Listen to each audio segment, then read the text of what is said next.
నమస్తే, welcome to Aadya media. ప్రస్తుతం మనతో పాటు ఉన్నారు పొలిటికల్ అనలిస్ట్ అంకం రావు గారు. నమస్తే అండి అంకం రావు గారు. రావు గారు, నిన్న మన ఏపీలో ఒక సిచ్యువేషన్ చూసాం. చంద్రబాబు నాయుడు గారు, నారా లోకేష్ గారు ఎస్సీలను కించపరిచే విధంగా మాట్లాడుతున్నారు అంటూ ఆదిమూలపు సురేష్ గారు కొన్ని వ్యాఖ్యలు చేయడం జరిగింది.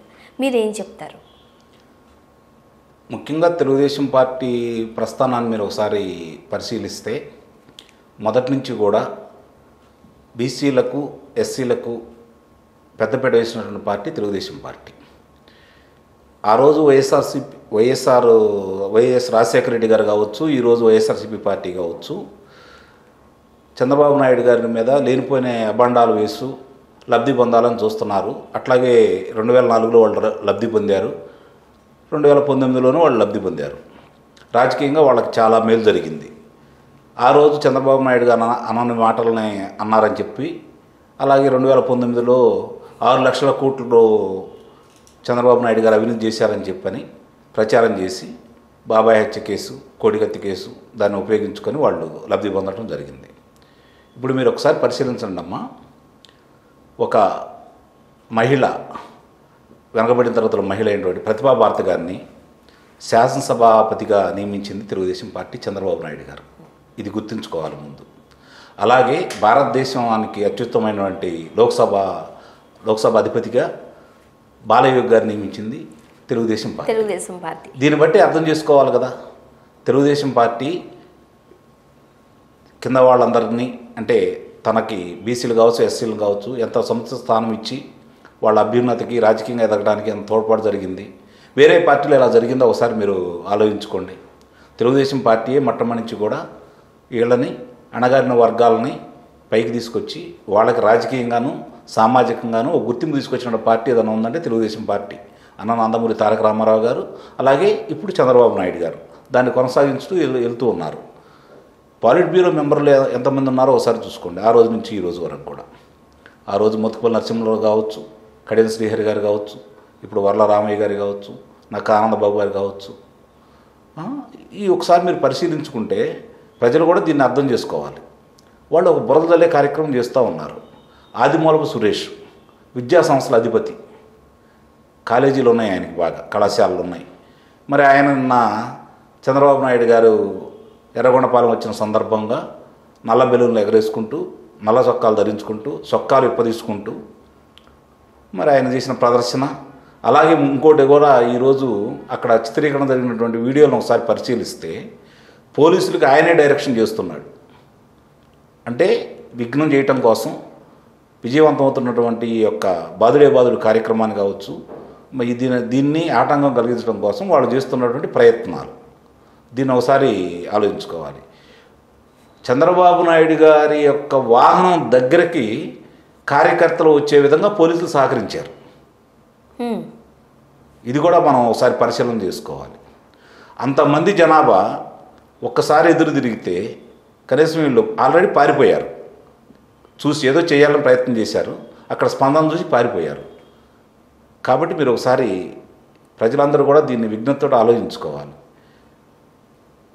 ఈ ప్రభుత్వం వచ్చిన కాడి నుంచి ఒక డాక్టర్ సుధాకర్ గారిని కావచ్చు, చీరాలలో సురేష్ గారిని కావచ్చు, మొన్న కడప జిల్లాలో డాక్టర్ గారు కావచ్చు, వీళ్ళు ఎన్ని అరాచకాలు చేస్తున్నారు, ఎవరి మీద వీళ్ళు యుద్ధం చేస్తున్నారు. ఫస్ట్ ఈరోజు ముస్లింలు మరి సామూహికంగా మొన్న ఆత్మహత్య చేసుకున్నారు కదా, ఈ ప్రభుత్వం యొక్క అరాచకాల వల్లే కదా, ఈ ప్రభుత్వ పెద్దల వాళ్ళ అరాచకాల వల్లే కదా. కాబట్టి ఎస్సీలకి తెలుగుదేశం పార్టీ న్యాయం చేసిందా, వైఎస్ఆర్సీపీ న్యాయం చేసిందా అని మీరు పరిశీలించుకుంటే ప్రజలకు అర్థమైపోతుంది. ఎస్సీలకు మేము ఏం చేసామో మేము చెప్పడం కాదు, మేము ఇంత గతంలో ఏం చేసామో చరిత్రలో ప్రజల ముందు ఉంది కాబట్టి ఒకసారి తిరగేసుకుంటే అర్థమవుతుంది అంటూ టీడీపీ పార్టీ వాళ్ళు అంటున్నారు. మరి నిన్న ఎందుకు ఆదిమూలపు సురేష్ గారు అంత సీన్ క్రియేట్ చేశారు? ఎందుకు చంద్రబాబు నాయుడు గారు లేకపోతే లోకేష్ గారు అనే వ్యాఖ్యల్ని తప్పుదోవ పట్టించే ప్రయత్నం చేశారని అంటున్నారు? ఎందువల్ల? షర్ట్ తీయడము ఇవన్నీ మనం చూసాము. అంటే ఇప్పుడు ప్రజాదరణ విపరీతంగా పెరుగుతోంది.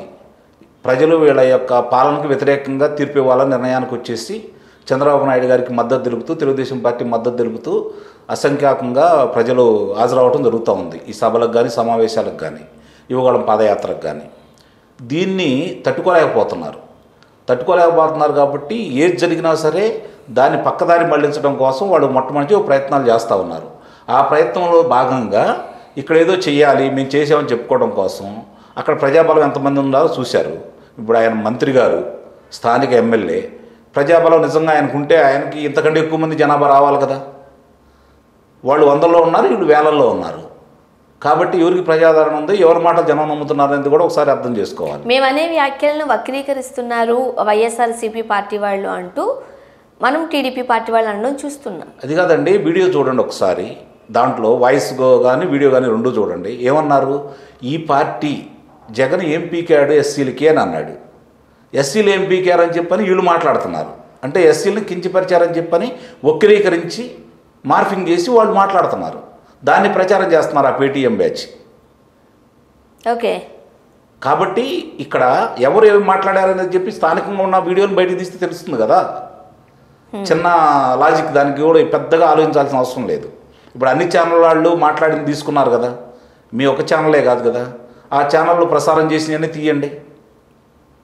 వాస్తవంలో ప్రజలకు అర్థమైపోయింది కాబట్టి ప్రజలు తిరగబడుతున్నారు. వైఎస్ఆర్సీపీ వాళ్ళు ఎస్సీలకు ఏం చేశారు అని చంద్రబాబు నాయుడు గారు లేకపోతే లోకేష్ గారు అంటున్న దానికి సో వక్రీకరించారని అంటున్నారు. మరి ఇప్పుడు ఎస్సీల ఎట్లా రెస్పాండ్ అవుతారంటారు మీరు? ఎస్సీలు తిరగబడ్డారు కాబట్టి వాళ్ళకి అర్థమైపోయారు కాబట్టి ఇలాంటి గోల్ చేస్తూ ఉన్నారు. 28,000 కోట్ల రూపాయలు ఎస్సీ సబ్ ప్లాన్ నిధులను దారి మళ్లించారు వీళ్ళు. 28,000 కోట్ల రూపాయలు, ₹1 కాదు, ₹2 కాదు. మరి దీన్ని బట్టి మీరు అర్థం చేసుకోవాల్సింది ఏంటి చెప్పండి. అంటే ఎస్సీలకు రావాల్సినటువంటి కార్యక్రమాలు కావచ్చు, వాళ్ళకి కావాల్సిన డెవలప్మెంట్కి కావాల్సినటువంటి నిధులు కావచ్చు, వీళ్ళు పక్కదావ మళ్ళీ ఇచ్చారు. ఎస్సీలకి వీళ్ళు ఎలాంటి మేలు చేయట్లేదు. చేయకుండా ఈరోజు కావాలని ప్రచారం చేస్తూ ఉన్నారు. రోజు రోజుకి టీడీపీ బలం పుంజుకుంటోంది అనే భయంతోనే వైఎస్ఆర్సీపీ ఇవన్నీ చేస్తుంది అనుకోవచ్చా? వాస్తవం, దాంట్లో ఇంకా ఎలాంటి సందేహాలు లేదు మీకు. వాళ్ళు కావాలని చేస్తున్నారు ఏంటంటే ఈ ప్రచారాన్ని, ఈ బలాన్ని నిలవరించడం కోసం వాళ్ళు ఏదో చేయాలని తాపత్రయపడతా ఉన్నారు. వాళ్ళు చేసిన ప్రతిఘటనగా జనం ఇంకా తండోపతండాలుగా పెరిగిపోతూనే ఉన్నారు. వాళ్ళకి అర్థమైపోతా ఉంది జరుగుతున్న పరిణామాలని వీళ్ళు తప్పించడం కోసం, దారి మళ్లించడం కోసం రకరకాల విన్యాసాలు చేస్తున్నారని చెప్పని జనానికి అర్థమైపోయింది. కాబట్టి జనం తిరుగుబాటు మొదలైందని చెప్పి వాళ్ళకి తెలిసింది కాబట్టి ఇలాంటి విన్యాసాలు చేస్తూ ఉన్నారు. సో మరి దీన్ని టీడీపీ ప్రభుత్వం ఎలా తిప్పికొట్టే ప్రయత్నాలు చేస్తోంది? ఎన్నికలు దగ్గర పడుతున్న సమయంలో సో ఖచ్చితంగా కౌంటర్ ఇవ్వాల్సిన అవసరం ఉంది అంటున్నారు. ఎలా ఉండబోతుంది? ఇస్తున్నారు కదమ్మా. ఇప్పుడు అందరూ దాని గురించి ఇప్పుడు ఇంతకు ముందు కంటే కూడా కొంచెం కలుగులోని ఎలికలు బయటకు వస్తున్నాయి. మా తెలుగుదేశం పార్టీ వాళ్ళు మరి చేసే కార్యక్రమాలని తిప్పి కొడతానే మాట్లాడుతూనే ఉన్నారు. సో చూడాలి ఏం జరగబోతుందో. Thank you so much. Thanks.